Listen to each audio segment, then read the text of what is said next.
की सत्ताधारी पक्ष आणि विरोधी पक्ष देखील तितकाच तुल्यबळ का असावा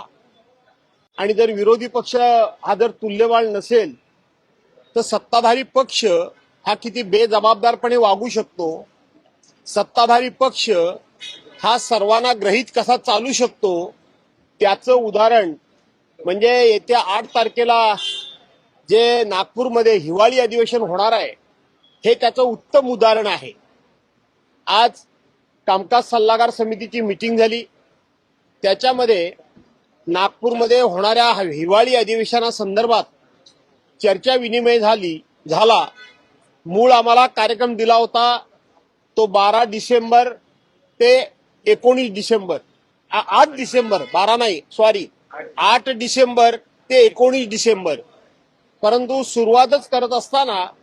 सत्ताधारी पक्षानं हे अधिवेशन आपण एक आठवडाच चालवावं किंवा एक आठवडा चाललं तरी खूप झालं, अशा पद्धतीचा सत्ताधारी पक्षाचा मूड होता।